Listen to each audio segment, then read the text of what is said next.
Assalamualaikum warahmatullahi wabarakatuh. Perkenalkan, kami dari kelompok 7, saya Muhammad Razal Samso. Saya Dia Talita, saya Asferdiati, saya Naila Rizka. Saya Muhammad Bintang Pratama. Baik, jadi di sini kami akan menjelaskan terkait analisis kebijakan negara Meksiko. Enjoy the video. Setelah merdeka dari Spanyol pada tahun 1821, negara Meksiko ternyata belum menjadi negara yang tenang. Negara tersebut justru jatuh ke krisis politik dan ekonomi yang cukup berat. Awalnya Meksiko menggunakan sistem monarki di bawah kepemimpinan Agustin de Iturbide dengan kondisi awalnya adalah Plan de Iguala yang menjadi 3 janji utama. Yang pertama itu adalah kemerdekaan, yang kedua itu adalah beragama Katolik dan juga bersatu. Janji itu memang diperkuat dengan perjanjian Cordoba, tapi nyatanya Kekaisaran Agustin I malah penuh konflik dengan Kongres. Puncaknya pada tahun 1823 kekaisaran ini justru runtuh, membuktikan bahwa negara Meksiko ini belum cukup kuat dalam fondasi politik. Setelah runtuhnya kekaisaran, Meksiko mulai beralih ke sistem republik. Perubahan ini dipicu oleh klan de Chez Mata yang dipimpin oleh Antonio López de Santa Anna, yang menuntut pembentukan pemerintahan baru berbasis konstitusi. Pada tahun 1824, disahkan konstitusi pertama Meksiko yang membentuk Republik Federal dengan nama Estados Unidos Mexicanos.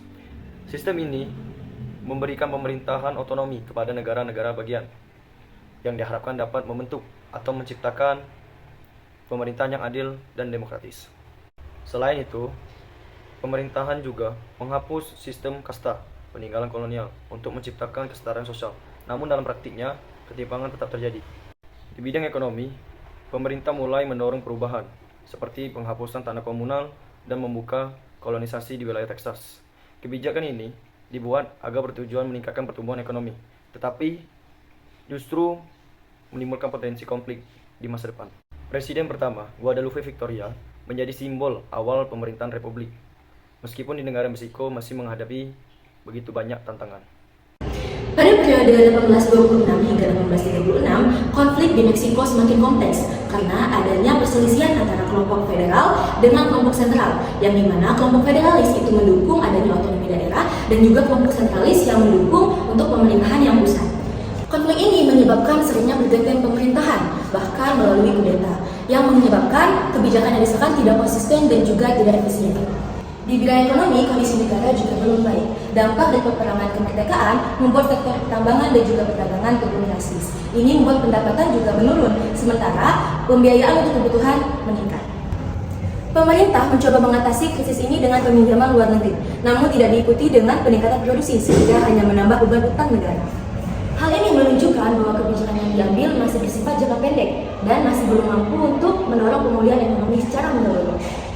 Evaluasi jangka pendek. Dalam periode ini, militer memiliki peran sangat besar dalam politik. Banyak pemimpin atau kaudillo yang pada saat itu terlibat langsung dalam perebutan kekuasaan. Hal inilah yang menyebabkan pemerintahan pada saat itu tidak stabil dan cenderung lebih mementingkan kepentingan kekuasaan. Selain itu, pemerintah juga menghadapi masalah yang sangat besar dalam menjaga wilayahnya.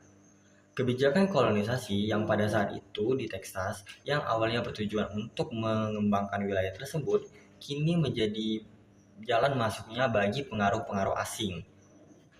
Akibat lemahnya kontrol pemerintah, muncul gerakan separatis yang akhirnya memuncak pada tahun 1835 sampai 1836 di Texas yang menyebabkan wilayah tersebut lepas dari Meksiko. Secara keseluruhan, dalam jangka pendek, kebijakan yang diterapkan itu tidaklah optimal dalam menciptakan stabilitas. Karena kenapa? Pemerintah masih lemah, ekonomi masih stagnan, dan integrasi wilayah belum terjaga dengan baik. Sebagai respon terhadap berbagai kegagalan tersebut, Meksiko mulai mengubah arah kebijakan nih. Jadi pada tahun 1835, sistem federal dihapus dan digantikan dengan sistem sentralistik untuk memperkuat kekuasaan pemerintah pusat. Kebijakan ini kemudian diperkuat lagi melalui State List pada tahun 1836 yang menegaskan sentralisasi kekuasaan. Namun, kebijakan ini tuh justru menimbulkan perlawanan dari berbagai daerah karena mengurangi otonomi mereka. Nah, memasuki tahun 1855, muncul gerakan reformasi liberal yang dikenal sebagai Leis de Reforma. Kebijakan ini bertujuan untuk membatasi kekuasaan militer dan gereja, serta memperkuat hak individu dan supremasi hukum. Nah, jadi kesimpulannya itu, perjalanan awal Meksiko itu menunjukkan bahwa pembentukan negara itu tidaklah mudah. Berbagai kebijakan yang diambil seringkali gagal, tetapi juga menjadi dasar penting bagi reformasi di masa selanjutnya. Terima kasih yang sudah menonton. Mungkin ini saja penjelasan dari kami. Kami akhiri. Wassalamualaikum.